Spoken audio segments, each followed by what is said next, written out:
guys, welcome back to the channel. My name is Ocean, your very own English master teacher. I hope by Bacha Bati you all are doing well. So today we are back with yet another very important video because why? We are going to discuss 5 most important comparison based questions for your pre-boards. As you guys know कि 6 marks वाले questions में अक्सर teachers आपको comparison based questions देते हैं. फिर चाहे हम होम एग्जामिनेशंस की बात करें या बोर्ड्स की या सैम्पल पेपर की या फिर प्रैक्टिस पेपर की. So I thought it is very important, it is very crucial that you guys should know about some of the very important comparison based questions that you can easily expect in your pre boards. तो ये सारे के सारे questions जानने के लिए please video को and तक जरूर देखिएगा और सबसे पहले वीडियो को लाइक कर दीजिए और चैनल को सब्सक्राइब कर दीजिए बिकॉज वो करना एब्सोल्युटली नेसेसरी है. चलिए देन फिर without any further ado let's discuss our first question of the day. So भाई पहला क्वेश्चन हमारा क्या कहता है that compare and contrast the tigers. One is the in the tiger in the zoo and the other one is present in how to tell wild animals. Now ये हमने CBSE के boards का ही question उठाया है, ठीक है. ये previous year questions में पूछा जा चुका है जहां पर अ टाइगर इन द जू वाले टाइगर और how to tell wild animals वाले टाइगर का कंपैरिजन आपको करना होगा. Now this is a very easy question but yet it can be asked in your exam. क्यों? क्योंकि A Tiger in the Zoo is one of the very famous poems when it comes to CBSE. फिर चाहे extract based questions हो या long question answers. इसकी theme जो है freedom है जो कि बहुत ज्यादा मैच करती है एक दो चैप्टर्स से. इसका कंपैरिजन आपसे नेल्सन मंडेला में भी पूछा जा सकता है. So please be prepared for that as well. Alright, चलिए अभी फिलहाल हम इस क्वेश्चन को डिस्कस करते हैं. सो भाई अ टाइगर इन द जू वाला जो टाइगर होता है ना, that tiger is very helpless, that tiger is very frustrated. Why? Because he is confined in a very limited space. ठीक है, he wants to get out and enjoy his freedom. वो अपना natural instinct खो चुका है. He is ignoring the visitors. ठीक है, वो जो है बस इधर से उधर अपने केज में स्टॉक करता रहता है बिकॉज उसकी जो स्ट्रेंथ है हमने वो एक केज में कैप्चर करी हुई है. ठीक है, तो वो जितना फेरोशियस है वो अपना नेचर वो एक्सप्रेस ही नहीं कर पा रहा है. वहीं ऑन दी अदर हैंड अगर हम अ टाइगर इन द जू वाले टाइगर को देखें तो वो एक बहुत ही बढ़िया सा मैजेस्टिक क्रीचर है. ठीक है, बहुत ही डरावना क्रीचर है जिसे देखकर लोग डरेंगे.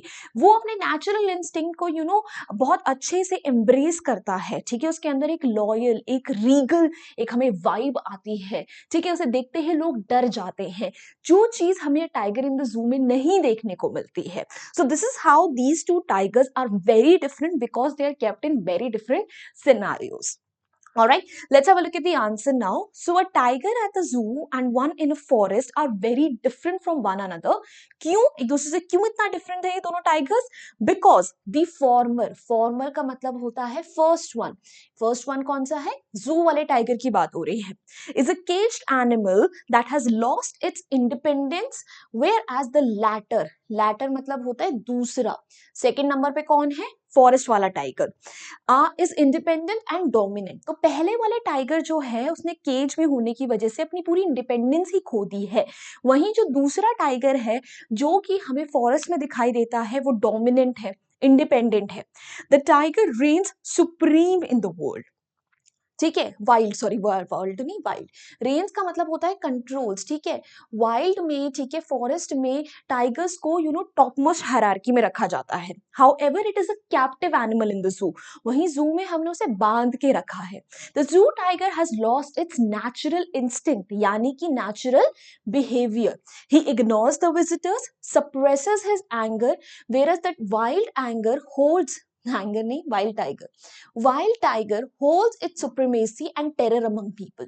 जहां पे हम जू वाले टाइगर को देखते हैं कि वो विजिटर्स को इग्नोर कर रहा है, अपने एंगर को दबा रहा है, वहीं जो टाइगर वाइल्ड में है, ठीक है, वो लोगों को डराता है. ठीक है, उसकी सुप्रीमेसी है. ठीक है, उसका एक बोलबाला है. The tiger feels frustrated, restless and angry when in the zoo in his little cage and without any freedom. Obviously जब उसे हम केज में रख रहे हैं तो वो restless है, frustrated है, उसे freedom चाहिए. He enjoys gliding gracefully across the jungle, terrorizing the peasants by displaying his sharp teeth and claws. वो टाइगर क्या चाहता है कि वो जंगल में मस्त ग्लाइड करे यानी स्लाइड करता हुआ भागे, लोगों को डराए अपने टीथ और अपने क्लॉज से. Alright, so this is the first comparison based question. Now, moving on to the second question, you have been asked to present an evaluation of the approaches of the mothers of both the baby seagull and Amanda towards helping their children. Write this presentation draft, including your insights, in about 120 words, comparing the approaches of both the parents. ठीक है, देखो mothers जो है ना वो काफी ज्यादा important character sketches हैं इस बार के comparison based questions के लिए. ये question हमने आपके इसी बार के sample paper से उठाया है, जहां पे हम बेबी सीगल की ममा और अमांडा की ममा के अप्रोच को कंपेयर करेंगे कि उनके बच्चों को हैंडल करने का स्टाइल कितना डिफरेंट है. ठीक है, तो मदर्स के जो कैरेक्टर स्केचेस है उनको प्लीज अच्छे से करके जाना. And let me just add over here कि अगर आपको सारे के सारे इंपॉर्टेंट कंपैरिजन बेस्ड क्वेश्चंस चाहिए तो उसके लिए एक सेपरेट वीडियो ऑलरेडी है चैनल पे. You just need to search most important comparison based questions by Ocean ma'am and आपके सामने वीडियो हाजिर हो जाएगी. बट फिलहाल वी हैव बीन आस्क्ड कि अमांडा की मम्मा और बेबी सीगल की जो मम्मा है उनके बीच में कंपैरिजन ड्रॉ करा जाए. तो अगर हम बेबी सीगल की मम्मा की बात करें, ठीक है, तो वो अपने बच्चों को लेकर प्रोटेक्टिव है. ठीक है, अपनी वो चाहती है कि उनके बच्चे जो हैं इंडिपेंडेंट बने, उनको लाइफ में किसी के ऊपर डिपेंडेंट ना होना पड़े, इसलिए वो अपने बेबी को भी मोटिवेट करती है उड़ने के लिए. पहले वो प्यार से उसे फुसलाने की कोशिश करती है, पर जब बेबी सीगल मानता ही नहीं है तो उसे टफ अप्रोच अडॉप्ट करनी पड़ती है, जहां पे वो उसे भूखा छोड़ देते हैं सो दैट वो फाइनली अपने फियर को ओवरकम कर सके. वहीं अगर अमांडा की मम्मा की हम बात करें तो इंटेंशंस उनके भी अच्छे हैं. वो भी अपनी बेटी में अच्छे संस्कार डालना चाहती हैं, बट जो उनका इंटेंशन है ना वो उनकी अप्रोच की वजह से गलत दिखाई देने लगता है. क्यों? क्योंकि अमांडा की मम्मा अमांडा को लेकर बहुत ज्यादा ओवर प्रोटेक्टिव है. वो उसके छोटे से छोटे एक्शन को भी कंट्रोल करने की कोशिश करती है, फिर चाहे बैठना हो, उठना हो, किस तरीके से वो क्या खा रही है, क्या कर रही है. ठीक है, अमांडा की मम्मा को थोड़ा जरूरत है कि वो अमांडा के लेवल पे आके उसे समझने की कोशिश करें और तब उसे समझाएं. वरना दोनों ही मदर्स बच्चों का भला चाहती हैं, बट कंपैरिजन में बेबी सीगल की मम्मा का जो कंपैरिजन अप्रोच है वो बेटर है as compare to Amanda. Now let's have a look at the answer. So the baby seagull's mother was a parent who wanted to better her child's life by pushing him out of his comfort zone and encouraging him to learn new skills. Baby seagull की mama भी उसके लिए अच्छा चाहती हैं कि उनका बच्चा जो अपने कंफर्ट जोन से बाहर निकले, नई स्किल सीखे. She believed that her son is capable of flying even though he was afraid and tried to motivate him by showing him how much fun it could be. तो वो उनका बेटा जो है उनके बेटे पे पूरा विश्वास था कि उनका बेटा उड़ सकता है. तो इनिशियली जब वो डरता है तो वो उन्हें दिखाती है कि देखो उड़ने में कितना मजा है. She also offered him scraps of fish to reward him for his efforts, which is truly a kind of positive enforcement strategy. ठीक है, अपने बच्चे को ठीक है मोटिवेट करने के लिए वो डॉग फिश के टुकड़ों से भी उसे मोटिवेट करती है. उसे हम टेक्निक को बोलते हैं पॉजिटिव इन्फोर्समेंट टेक्निक. यानी जब आप किसी को कोई रिवॉर्ड से उसे मोटिवेट करना चाहो कि चलो अगर आपने ये काम कर लिया आपको एक चॉकलेट मिलेगी, something like that. However, the mother's approach also had some drawbacks. Drawbacks यानी कमियां. क्या drawbacks हैं भाई? By constantly pushing the baby seagull to fly, she was putting him in danger and risking his physical wellbeing. ठीक है, उसकी मम्मा उसे इतना ज्यादा पुश करती है उड़ने के लिए, ठीक है, कि वो ये भूल जाती है कि अगर उनका बच्चा गलती से ना उड़ पाया तो उसके लिए कितना डेंजरस है, उसे भूखा छोड़ देती है. तो उसकी फिजिकल वेलबींग पर भी बात आ जाती है. Amanda's mother, in contrast, yani opposite, is depicted as a strict and critical figure who is presented as always correcting Amanda's behavior from her posture and habits to her academic performance and personal hygiene. वहीं Amanda की मम्मा जो है over protective है, हर चीज पर उनका एक critical comment है. ठीक है, कि वो कैसे बैठी है, वो क्या कर रही है, उसकी परफॉर्मेंस क्या है, वो क्या खाती है. While her intentions may be good, her methods are shown to be ineffective and in some cases harmful. अब अमांडा की मम्मा भी अमांडा का भला चाहती है, पर उनकी अप्रोच जो है वो गलत है क्योंकि अमांडा को उस पर असर ही नहीं पड़ता. टू द पॉइंट कि अमांडा तो है ये चाहती है कि काश वो ऑर्फन होती, जिसके मम्मी पापा होते ही ना, which is so saddening. By constantly nitpicking का मतलब होता है छोटी छोटी बातों पे ना कॉमेंट्री करना. अमेंडा's behavior, her mother creates an atmosphere of tension and anxiety which only serves to make Amanda feel worse about herself. तो उसकी मम्मा उसके छोटे छोटे एक्शंस पर कमेंट करती है, इसलिए अमेंडा जो है वो और बुरा फील करती है और अपनी मम्मा से और डिस्टेंट हो जाती है. In comparison to Amanda's mother, the seagull's mother seems to be more attuned to her child's needs and ability. Attuned का मतलब होता है कि उस चीज से मैच करना. तो अमेंडा की मम्मा के कंपैरिजन में बेबी सीगल की मम्मा जो है अपने बच्चे की नीड्स को एबिलिटीज को ज्यादा बेटर पहचानती हैं. Alright, now moving on to the next question. Compare and contrast what Anne from the poem Anne Gregory would look for in a life partner as compared to Natalia from the proposal. Justify your answer with an example from each of the text.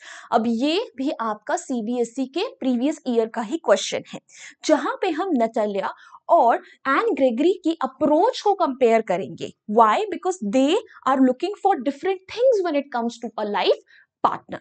अगर हम N Gregory की बात करें तो N Gregory जो है वो एक ऐसे बंदे से शादी करना चाहती है जो उसकी आउटर अपीयरेंस के बजाय उसकी इनर क्वालिटीज के लिए उससे प्यार करे, to the point that she is also willing to change the colour of her beautiful hair just so that कि उसका पार्टनर जो है उसकी फिजिकल ब्यूटी से अट्रैक्टेड ना रहे. वहीं अगर हम नटालिया की बात करें तो Natalia wants to get married for social mobility and security. वो चाहती है कि वो एक ऐसे इंसान से शादी करे जो इकोनॉमिकली स्टेबल हो ताकि सोसाइटी में उसको अच्छे से एक्सेप्ट करा जाए और रिस्पेक्ट करा जाए.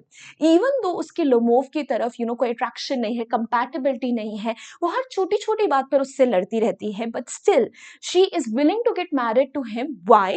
Because he seems like a suitable partner for Natalia, जो कि उसे वो इकोनॉमिक स्टेबिलिटी और सोशल स्टेटस दे सकता है. All right, so this is how they both are very different when it comes to looking for qualities in a life partner. Let's have a look at the answer now. So Anne and Natalia have very different views on a life partner. While Anne is looking for true love, it would seem like Natalia is looking for social mobility and security. जहां N को सच्चा प्यार चाहिए वहीं Natalia को क्या चाहिए? Social security, status. And she would look for a life partner who is sincere and not superficial, यानी जो physical appearance, outer qualities पे ध्यान ना दे. She wants someone who would focus on her inner beauty rather than her physical appearance. वो चाहती है कि उसे एक ऐसा पार्टनर मिले जो उसे उसके लिए चाहे, ना कि उसके physical appearance के लिए. On the other hand, Natalia, she does not seem to truly love or feel affection for Lomov. वहीं नटालिया तो लोमोव से प्यार तक नहीं करती है. Natalia primarily agrees to get married for economic reasons, ताकि उसे पैसा मिल सके.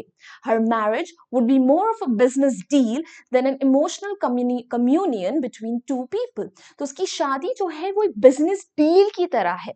Communion का मतलब होता है मिलना. ठीक है, सो एक इमोशनल मिलाप नहीं है दो लोगों के बीच में जो एक दूसरे से इसलिए शादी कर रहे हैं क्योंकि वो एक दूसरे से प्यार करते हैं. Rather, they both see their own different benefits in getting married to each other.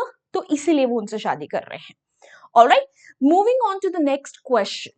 Imagine Robert Frost from A Dust of Snow met with Lencho from A Letter to God and discussed the various ways nature can influence a person's mood. Create a conversation in not more than 120 words. अब ये question जो था ना वो इस बार के additional practice paper में आया था. Now this is a very weird question because ये कंपैरिजन मैंने तो बिल्कुल एक्सपेक्ट नहीं करा था. I am pretty sure कि बच्चों ने भी नहीं एक्सपेक्ट करा होगा. So ऐसे कंपैरिजन बेस्ड क्वेश्चंस भी आपसे प्री बोर्ड्स में पूछे जा सकते हैं. That's why we have included it in this video. So हम पोल क्या रहे हैं कि अगर लेंचो और Robert Frost from a dust of snow मिले and they have a conversation कि कैसे नेचर का उनके मूड पर इम्पैक्ट आया था, तो उनके बीच में क्या बातचीत होगी. तो कॉन्वर्सेशन हम इस पर बेस्ड रखेंगे कि देखो लेंचो जो है उसके लिए नेचर डिस्ट्रक्टिव थी. उसे चाहिए था कि उसके खेत में बारिश हो, बट हेल स्टॉर्म की वजह से उसकी फसल खराब हो गई. वहीं जो रॉबर्ट फ्रॉस्ट है उसे नेचर में एक हीलिंग पावर मिली.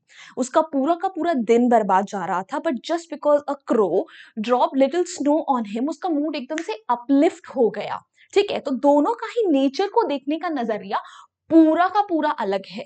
जहां एक को उसमें डिस्ट्रक्शन दिखाई दे रहा है, वहीं दूसरे को होप दिखाई दे रही है, और यही कॉन्वर्सेशन हम दिखाएंगे। Now answer is pretty long, क्योंकि हमने सारे पॉइंट्स इंक्लूड करें जो कि मार्किंग स्कीम में थे। आप इसमें से अपने हिसाब से पॉइंट्स हटा सकते हो। Alright, so let's show. As a farmer, my livelihood depends on nature and sometimes nature can be cruel. वो बोल रहे क्योंकि मैं एक फार्मर हूं तो मैं नेचर पे डिपेंडेंट हूँ जीने के लिए, पर नेचर कई बार क्रूअल हो सकता है।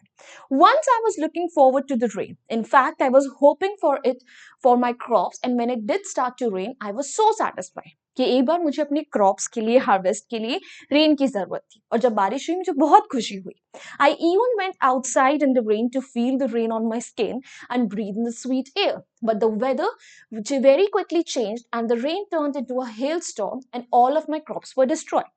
मैं बाहर गया, मैंने बारिश को अपनी बॉडी पर फील करा, मुझे बहुत खुशी हुई, बट बहुत जल्दी वो रेन जो है ओलों में बदल गई और उसकी वजह से मेरी पूरी फसल खराब हो गई। Robert Frost, I am so sorry that happened to you. Nature can definitely be cruel, कि मुझे बहुत बुरा लगा तुम्हारे साथ ऐसा हुआ। नेचर कई बार क्रूअल हो सकता है, but I have noticed that it can also be full of hope, but nature hope भी देता है। I was once having a bad day when a single flake of snow fell on me. It was so small and beautiful that it completely lifted my mood. कि एक दिन मेरा दिन बहुत बर्बाद जा रहा था, पर जैसे ही मैंने एक थोड़ी सी स्नो देखी तो उसे देखकर मुझे बहुत खुशी हुई, क्योंकि वो स्नो बहुत ज्यादा ब्यूटीफुल थी। I think the way nature influences our moods depends on a variety of factors. I felt hope because I saw the beauty in a single snowflake. But had I seen a hailstorm that destroyed a farm, I am sure I would have been hopeless too. तो nature का आपके mood पर क्या impact पड़ता है वो बहुत चीजों पर डिपेंड करता है। तो रॉबर्ट फ्रॉस्ट बोलता है कि क्योंकि उसने एक छोटा सा स्नोफ्लेक देखा उसे खुशी हुई, अच्छा लगा, बट अगर वो भी एक फार्म देखता जो ओलों की वजह से बर्बाद हुआ है तो उसे भी बुरा लगता। Lenshu, it's interesting you say that you found hope in nature. For me, I found hope and faith in God. ये बहुत ही weird बात है कि तुम्हें नेचर में होप मिली, मुझे तो भगवान में होप मिली थी। And you're right, there are definitely a lot of factors that contribute to how nature can influence our mood. Once the hailstorm was over, my entire field was covered in a sheet of white. Anyone else seeing that may have felt it was beautiful and the view may have lifted their spirits. But since this sheet of white meant that all my hard work had gone to waste and my family would go hungry, to me it only represented sorrow. अब Lencho agree करता है कि yes, nature का आपके mood पर क्या impact आएगा ये बहुत चीजों पे डिपेंड करता है। बोल रहा था कि जब मेरे फील्ड में हेल स्टॉर्म खत्म हुआ तो मेरी पूरी फील्ड जो है एक वाइट कलर की शीट से कवर्ड थी, क्योंकि वो शीट जो है उसने मेरी फील्ड को डिस्ट्रॉय करा, जिसकी वजह से मेरी फैमिली भूखी रहेगी, मुझे बहुत बुरा लगा। बट अगर वही वाइट शीट कोई और देखता तो उसे बहुत अच्छा लगता, because it was a very beautiful scene to look at. Robert Frost. Yes, we may not know whether nature can influence someone's mood in a good way or a bad way, but what we do know that is nature is powerful and is capable of affecting our moods and feelings. तो Robert Frost conclude करने के लिए क्या बोलता है कि हाँ, हम ये प्रिडिक्ट नहीं कर सकते कि नेचर आपके मूड पे अच्छा या बुरा इम्पैक्ट डालेगी, पर इतना तो जरूर है कि नेचर बहुत पावरफुल है और उसका डायरेक्ट इम्पैक्ट आपके मूड पर हो सकता है। Alright, guys. Now, moving on to the last question of the day. Now, this is a very, very important question. Let me just tell you, this was the most popular question for 2022 and 2023 batch because 2023 का जो board का paper आया था उसमें हर set में कहीं ना कहीं ये क्वेश्चन था, और एक ऐसा ही क्वेश्चन जो है आपके इस बार के एडिशनल पेपर में भी इंक्लूडेड है। It's related to the sermon at Banaras, so please इसे करके जाइएगा। So compare and contrast the theme of the ball poem and sermon at Banaras, कि बॉल पोम और sermon at बनारस की थीम को कंपेयर करना। तो देखो दोनों की ही थीम जो है लॉस है। दे आर टॉकिंग अबाउट कि लॉस कैसे इनएविटेबल है, हर किसी को लॉस फेस करना पड़ता है। कीसा गोतामी के केस में loss was in the form जब वो अपने बच्चे को खो देती हैं एंड शी रियलाइजेस कि death is inevitable for everyone. इस दुनिया में सफरिंग भरी पड़ी है, हर किसी को ये चीज कभी ना कभी फेस करनी पड़ती है। वहीं बच्चे के केस में loss is in the form of ball, जिससे वो बहुत ज्यादा अटैच था, ठीक है। And how the realisation comes to the boy कि हम भी लाइफ में कभी ना कोई चीज लूज करते हैं, ठीक है, और आप उन चीजों को जो आपने लॉस करी है उनको आप कभी भी हमेशा खरीद नहीं सकते through money, because emotional connect money से नहीं खरीदा जा सकता। सो एक कंक्लूजन वही है दोनों चैप्टर का कि अगर आपको अपनी लाइफ में मूव ऑन करना है तो आपको इन लॉसेस से ओवरकम करना सीखना पड़ेगा, रादर देन कि आप उन्हीं लॉसेस में डूब जाएं और उन्हीं के बारे में सोचते रहें. Alright, let's have a look at the answer now. So both the lessons describe loss is common to all and each one has to face it at some point in our life. कि सबकी life में loss होता है, हर किसी को life में loss कभी ना कभी फेस करना पड़ता है. In the sermon at Banaras, Kisa Gotami lost her only son. She went to the Buddha. The Buddha said to Kisa Gotami that the life of mortals is troubled and brief in the world. कीसा Gotami का बच्चा जो है मर जाता है sermon at Banaras में. वो बुद्धा के पास जाती है और बुद्धा जी उन्हें क्या बताते हैं कि देखो, मॉर्टल्स यानी जो लोग इस दुनिया में आए हैं उनका जीवन बहुत ब्रीफ है, छोटा है, उन्हें कभी ना कभी जाना है. दिस वर्ल्ड इज अफ्लिक्टेड, ठीक है, अफ्लिक्टेड होता है, full of death and decay. Death is the ultimate truth of life. Everything that is born today will die sooner or later. कि इस दुनिया में तो डेथ सफरिंग भरी पड़ी है, जिसका भी जन्म हुआ है उसे मरना तो तय है. No lamentation यानी दुख मनाना और grieving will bring back the dead to the life again. कितना भी तुम रो लो, पीट लो, पर जो चीज का अंत हो चुका है वो वापस नहीं आ सकती. In the ball poem, the ball was valuable for the boy is obvious from the way he reacts after losing it. ठीक है, the boy was too shocked and grief stricken. कि बॉल पोम में बच्चे के लिए ball बहुत valuable थी, जैसे वो बॉल को खोता है वो बहुत दुखी होता है. ठीक है, he is full of grief stricken. In the world sometimes we lose things which we love and are attracted to. ठीक है, हमें दुनिया में कई बार ऐसा होता है कि जिस चीजों से आप अटैच्ड हो आप उन्हें लूज करते हो. We must not feel disheartened, dejected and desperate, but try to stand up and bear the loss through self understanding. कि अगर हमारे पास जिंदगी में भी ऐसा कोई लॉस आता है तो उस टाइम पे हमें बिल्कुल डिजेक्टेड यानी होपलेस, सैड नहीं हो जाना चाहिए, बल्कि उस लॉस को फेस करना चाहिए रियलाइजेशन के through. As the boy who lost the ball he loved was trying to learn. Loss is inevitable and we should learn how to prevail over it instead of getting absorbed into it. कि loss inevitable यानी unavoidable है और हमें ये चीज सीखनी चाहिए कि हम लॉस को कैसे ओवरकम कर सकते हैं rather than उसमें absorb होने के बजाय. Next, both chapters give a lesson to move on in life and take your teachings to make your future better. Excess attachment leads to pain and misery.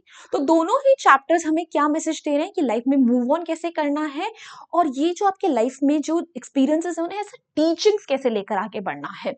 और अगर आप किसी चीज से बहुत ज्यादा अटैच होगे तो आपको ऑब्वियसली बहुत ज्यादा दुख होगा ही. एंड एक दुख से मैं आप सबको बचाना चाहती हूँ. Why? Because वेदांतु आप सबके लिए MVSAT लेकर आया है, which is an opportunity I believe that none of you should miss out on. Why? Because ये स्कॉलरशिप टेस्ट है absolutely free of cost, जहाँ पे हर बच्चा जो स्कॉलरशिप टेस्ट को लिखेगा उसे कुछ ना कुछ अमाउंट ऑफ स्कॉलरशिप मिलेगी, गिफ्ट मिलेगा श्योर्ड, और इसके रजिस्ट्रेशन भी एब्सोल्युटली फ्री है. तो अगर आप 9th 10th की तैयारी या फिर जेईई नीट की तैयारी कर रहे हो तो बच्चा party it is a must give scholarship test for you, जो कि एमसीक्यू बेस्ड होगा with no negative marking whatsoever. Now it is an offline exam and these are some of the cities जहां पे ये टेस्ट कंडक्ट कराया जाएगा. Please take a quick note of it and mark these dates in your calendar. 2nd, 3rd, 9th and 10th of December, इन 4 तारीखों को आपके nearest exam centre में ये एग्जाम कंडक्ट कराया जाएगा.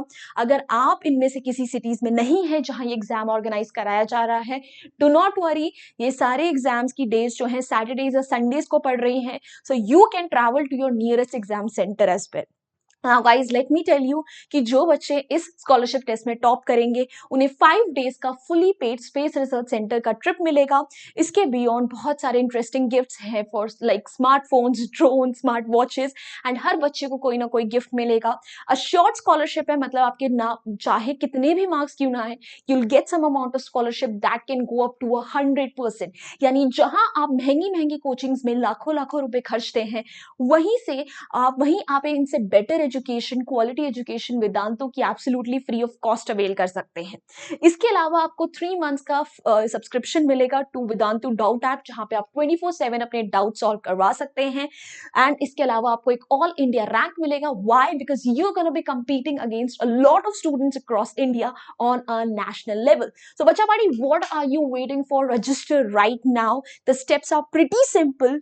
जो वीडियो अभी आप देख रहे हो आपको बस उसके डिस्क्रिप्शन बॉक्स में जाना जाना है और आपको वहां पे पहला ही लिंक इस MV सैट का मिलेगा, जिसपे क्लिक करते ही it's gonna lead you to a form something like this, जहां पे बस आपको अपनी बेसिक डिटेल्स फिल करनी है and voila, you are good to go.